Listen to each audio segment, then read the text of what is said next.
Hello மக்களே, எல்லாருக்கும் இனிய காலை வணக்கம். இன்றைக்கி இந்த வீடியோவில் என்ன பார்க்க போகிறோம் அப்படின்னா, சண்டே இன் மை லைஃப் தான் பார்க்க போகிறோம். நார்மலாக சண்டே அப்படின்னாவே நாங்கள் வீட்டில் இருக்கிறது ரொம்ப ரேர் தான். ஏன்னா வீக் டேஸ் ஃபுல்லாக வீட்டிலே இருக்கிறதுனால சண்டே எங்கேயாவது கண்டிப்பாக வெளியில் போயிடுவோம். பட் இந்த சண்டே எங்கேயுமே போகல, வீட்டில் தான் இருந்தோம். ஸோ அன்னைக்கு டே எப்படி போச்சு அப்படிங்கிறது தான் இந்த வீடியோவில் பார்க்க போகிறோம். வாங்க வீடியோக்குள்ளே போகலாம்.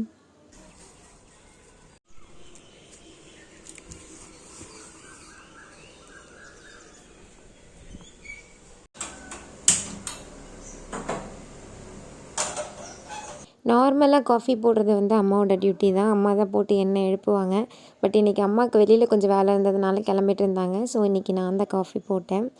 டேடியும் சைட் பை சைடு சட்னிக்காக ப்ரிப்பேர் பண்ணிகிட்டு இருந்தாங்க. நான் காஃபி குடிச்சிட்டு இருக்கும்போதே பசியில் ஒருத்தவங்க என்னோடய காலை நின்ற ஆரம்பிச்சிட்டாங்க. நீ மட்டும் சாப்பிட்றியேடி, எனக்கு ஏதாச்சும் சாப்பாடு கொடுறி அப்படின்ட்டு. இன்றைக்கி மார்னிங் பிரேக்ஃபாஸ்ட் ரொம்ப ஹெவியாக எதுவும் பண்ணலை. இட்லி மட்டும்தான். இட்லி ஊற்றி தக்காளி சட்னி அரைச்சிக்கலாம் அப்படின்னு சொன்னாங்க அப்பா.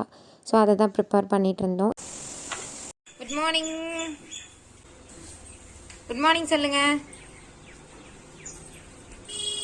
ஹலோ சொல்லு, ஹாய் சொல்லு. குட்டி ஹாய் சொல்லு. இங்கே கேமராக்கு ஹாய் சொல்லு.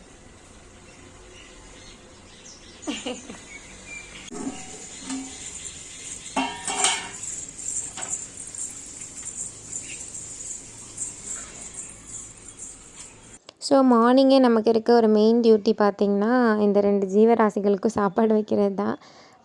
ஃபெபிக்கும் அப்புறம் எங்கள் வீட்டில் இருக்க பூனை ரோஷினிக்கும் கண்டிப்பாக காலைல எழுந்திரிச்சோன்னே சாப்பாடு வச்சிடணும்.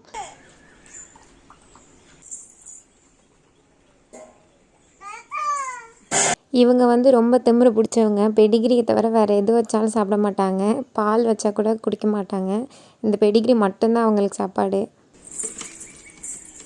என்னடி பண்ணுற ரோஷினி?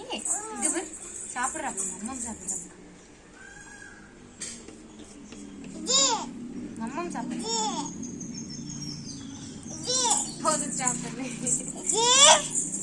அந்த 2 குட்டிக்கும் சாப்பாடு கொடுத்துட்டு அடுத்து இந்த குட்டிக்கு சாப்பாடு கொடுக்கணும்.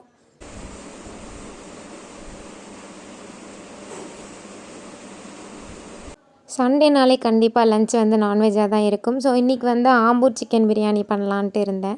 ஸோ அதுக்கு ஃபஸ்ட்டு வெங்காயம் தக்காளியெல்லாம் கட் பண்ணியாச்சு. அப்புறம் இதுக்கு மெயின் ஐட்டம் பட்டை மிளகா தான் நம்ம யூஸ் பண்ணுவோம். ஸோ அதையும் தண்ணியிலே ஒரு 1/2 மணி நேரம் ஊற வச்சாச்சு. இப்போ பிரியாணி ப்ரிப்பேர் பண்ண ஒரு பாத்திரத்தை அடுப்பில் வச்சாச்சு. அதில் எண்ணெய் விட்டுட்டு 2 பச்சை மிளகா, அப்புறம் அந்த பிரியாணி இலை, பட்டை, பூ, அந்த ஐட்டம்ஸ் எல்லாம் போட்டு நல்லா தாளிச்சாச்சு. ஏன்னா இதில் அந்த மிளகாய் பேஸ்ட் மட்டும்தான் நம்ம யூஸ் பண்ணுவோம், வேறு எந்த மசாலாவுமே கிடையாது. ஸோ அதெல்லாம் நம்ம கொஞ்சம் ஹெவியாகவே போட்டுக்கலாம். அப்புறம் ஒரு 3 பெரிய வெங்காயம், அப்புறம் நல்லா தாராளமாக இஞ்சி பூண்டு பேஸ்ட்டு, இது எல்லாத்தையும் போட்டு நல்லா மிக்ஸ் பண்ணிக்கலாம்.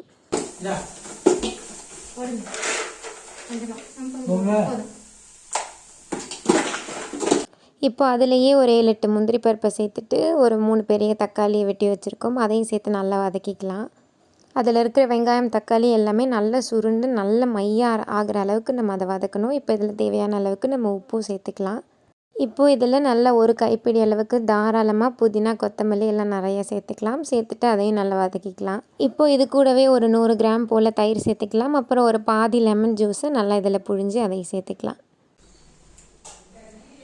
இப்போ நம்ம ஆல்ரெடி தண்ணியில் ஊற வச்சுருக்க பட்டை மிளகாயை நல்லா பேஸ்ட்டாக அரைச்சி இதில் சேர்த்துக்கலாம். வெந்நீரில் ஊற வச்சா தான் அதுலேருந்து நமக்கு நிறைய பேஸ்ட் கிடைக்கும். உங்கள் மிளகா எந்த அளவு காரமாக இருக்குமோ அதுக்கு தகுந்த மாதிரி நீங்கள் போட்டுக்கலாம். இந்த ஆம்பூர் சிக்கன் பிரியாணிக்கு மெயின் இன்க்ரீடியண்ட்டே இது தான். ஏன்னா இதை தவிர வேறு எந்த பிரியாணி மசாலாவோ இல்லை மிளகாத்தூளோ எதுவுமே நம்ம சேர்க்க போகிறது கிடையாது.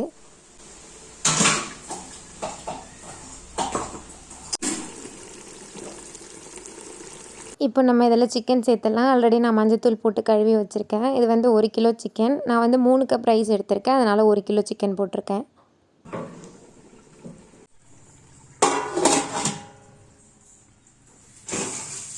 சிக்கன் ஒரு பாதி குக் ஆகட்டும். அதுக்குள்ளே முட்டையை அவிச்சிடலான்னு சொல்லிட்டு சைட் பை சைடு எக்கையும் போட்டாச்சு.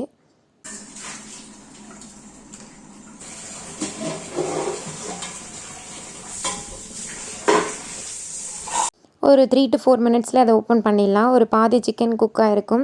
ஸோ இந்த நேரத்தில் நம்ம ஆல்ரெடி கழுவி ஒரு அரை மணி நேரம் ஊற வச்சுருக்க அரிசியை சேர்த்துக்கலாம். நார்மலாக ஆம்பூர் சிக்கன் பிரியாணிக்கு வந்து சீரக சம்பாவில் தான் செய்வாங்க, அதுதான் அதோட ஃப்ளேவரே. ஆனால் எங்கள் வீட்டில் சீரக சம்பா ரைஸ் பிரியாணி யாருக்கும் அந்தளவு பிடிக்காது. ஸோ நான் நார்மலாக நம்ம வீட்டில் வடிக்கிற அரிசி இருக்கு இல்லையா, அதையே நான் யூஸ் பண்ணியிருக்கேன். ஸோ 1 கப் ரைஸுக்கு 1.25 கப் தண்ணி அப்படிங்கிற மெஷர்மெண்ட்டில் தான் தண்ணி ஊற்றிருக்கேன். தண்ணி ஊற்றிட்டு எல்லாத்தையும் நல்லா ஒன்று சேர கிளறிட்டு இப்போது உப்பு இருக்கான்னு பார்த்துக்கலாம். உப்பு வந்து நார்மலாக பிரியாணியில் கொஞ்சம் கூட இருக்கிற மாதிரி உங்களுக்கு தெரியணும். அப்போ தான் வந்து வெந்து வந்தோன்னா அது வந்து கரெக்டாக இருக்கும். சைடில் வந்து டேடி தொட்டுக்கைக்கு பெப்பர் சிக்கன் ரெடி பண்ணிட்டு இருந்தாங்க. ஸோ அதையும் அப்பப்போ அப்படியே ஒரு கிளறியாச்சு. அரிசி போட்ட உடனே ஒரு 2 நிமிஷம் நல்லா ஹை ஃப்ளேமில் வச்சு அதை குக் பண்ணிக்கலாம். அதுக்கப்புறம் ஃப்ளேம் வந்து இருக்கிறதுலே கம்மியாக வச்சுட்டு மூடிட்டு மேலே ஒரு வெயிட்காக ஒரு பாத்திரத்தில் தண்ணி பிடிச்சி மேலே வச்சு தம் போட்டாச்சு. இப்போ முட்டையும் நல்லா வெந்திருக்கு, அதையும் நம்ம வந்து ஓட உரித்து ரெடி பண்ணி வச்சிடலாம். கரெக்டாக ஒரு 20 மினிட்ஸ் அது தம்மில் இருந்தால் போதும். ஒரு 20லேருந்து 25 நிமிஷம் கூட ஓகே தான். ஸோ அதை நம்ம இப்போ ஓப்பன் பண்ணி பார்க்கலாம். நல்ல சூப்பரான ஃப்ளேவர்ஃபுல்லான பிரியாணி ரெடி ஆகிடுச்சு. சைட்லலாம் எதுவுமே நல்லா ஒட்டாமல் சூப்பராக வந்திருக்கு. பிரியாணி ஓப்பன் பண்ண உடனே நம்ம கிளறக்கூடாது. ஒரு 20 நிமிஷம் போல் அது அப்படியே ரெஸ்ட்டில் இருக்கட்டும். அதுக்கப்புறம் நம்ம கிளறணும் அப்படின்னா இன்னும் நல்லா உடையாமல் நமக்கு கிடைக்கும். மதியம் லஞ்சையும் அப்படியே சூப்பராக சாப்பிட்டு முடிச்சாச்சு.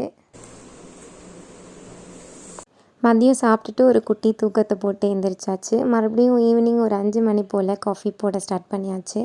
நான் மார்னிங் மட்டும்தான் காஃபி குடிப்பேன். ஈவினிங்கில் வந்து காஃபி குடிக்கிற ஹேபிட் எனக்கு கிடையாது. பட் எங்கள் வீட்டில் எல்லாருமே வந்து ஒரு நாளைக்கு எத்தனை வாட்டி காஃபி போட்டு கொடுத்தாலும் குடிக்கிற கேஸு.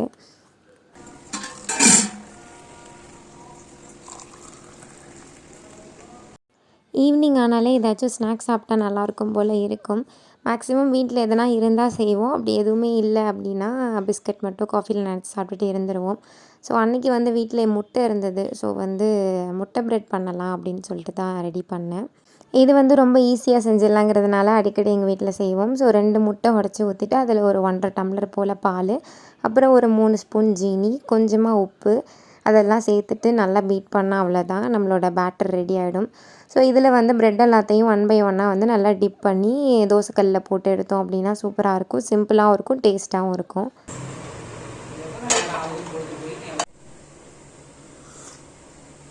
அதை டிப் பண்ணி நல்லா தோசைக்கல்லில் போட்டுட்டு அந்த பேட்டரையும் எடுத்து அது மேலே கொஞ்சம் கொஞ்சமாக ஊற்றணும். ஏன்னா அப்போ தான் வந்து நல்லா அது ப்ரெட்டு ஃபுல்லாக இறங்கி நல்லா டேஸ்ட்டாக இருக்கும் சாப்பிட்றதுக்கு.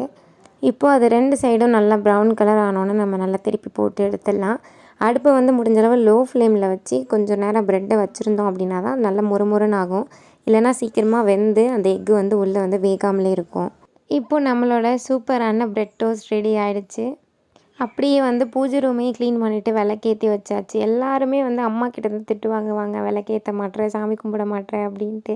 ஆனால் எங்கள் வீட்டில் அப்படியே ஆப்போசிட். எங்கள் டேடி வந்து அதில் எல்லாத்துலேயும் கரெக்டாக இருப்பாங்க. அவங்களுக்கு வந்து டெய்லி விளக்கேற்றணும், இந்த வெள்ளி செவ்வாய் ஆனால் கரெக்டாக சாம்பிராணி போடணும், இந்த மாதிரி ஒன்று வந்து கரெக்டாக ஃபாலோ பண்ணணும் அப்படின்னு சொல்லுவாங்க. நானும் பெருசாக பக்திமான்லாம் கிடையாது. அவங்க சொல்லி சொல்லி டெய்லியுமே வீட்டில் விளக்கேற்றி வைத்து அது ஒரு ஹேபிட்டாகவே மாறிடுச்சு.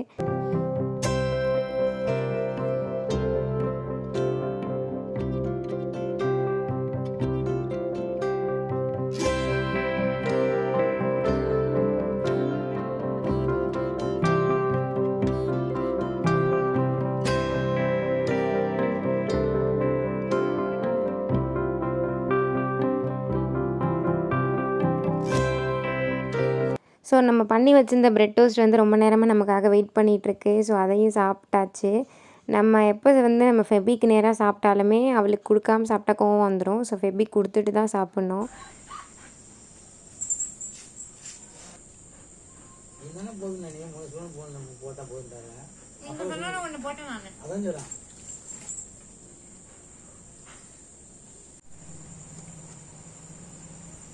ரோஷினி குட்டி, ரோஷினி,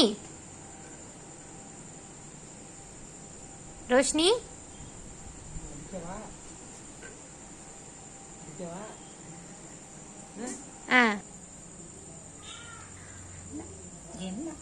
கை கொடுக்க வராவ.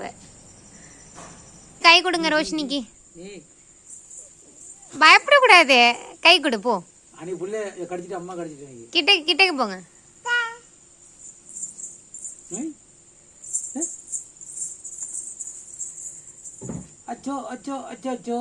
நைட்டு டின்னருக்கு அம்மாவுக்கும் அப்பாவுக்கும் இட்லி ஊற்றியாச்சு. ஸோ எனக்கும் யுஹானிக்கு மட்டும் கொஞ்சமாக ராகி பேன் கேக்ஸ் பண்ணிடலாம் அப்படின்னு சொல்லிட்டு, ஏன்னா யுஹானிக்கு வந்து அது ரொம்ப பிடிக்கும்.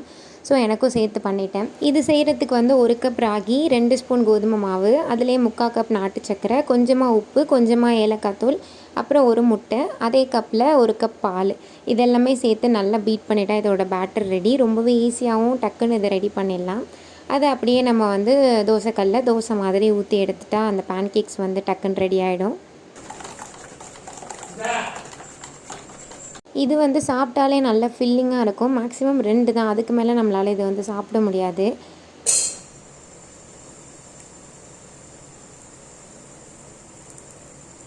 இதை வந்து நம்ம குட்டீஸ்க்கு வந்து லஞ்ச் பாக்ஸ் ரெசிபியாகவும் கொடுக்கலாம், இல்லை ஸ்நாக்ஸாகவும் கொடுக்கலாம். ஆனால் சின்ன பிள்ளையிலேருந்தே அவங்களுக்கு வந்து இதெல்லாம் சாப்பிட்றதுக்கு நம்ம பழக வைக்கணும், இல்லைனா இந்த டேஸ்ட் வந்து அவங்களுக்கு பிடிக்காது. இதை அப்படியே நம்ம சும்மா சாப்பிடாம மேலே வந்து ஹனி ஊற்றி சாப்பிட்டோம் அப்படின்னா ரொம்ப டேஸ்ட்டாக இருக்கும். ஒரு வாய்க்குமே நல்லா அந்த தேன் இறங்குனுச்சு அப்படின்னா நல்லாயிருக்கும். ஸோ இப்படி தான் எங்களோட சண்டே ரொம்பவே சூப்பராக போச்சு. இதே மாதிரி இன்ட்ரெஸ்டிங்கான இன்னொரு விலாகில் மீட் பண்ணுறேன். அது வரைக்கும் stay tuned. Tata, bye bye.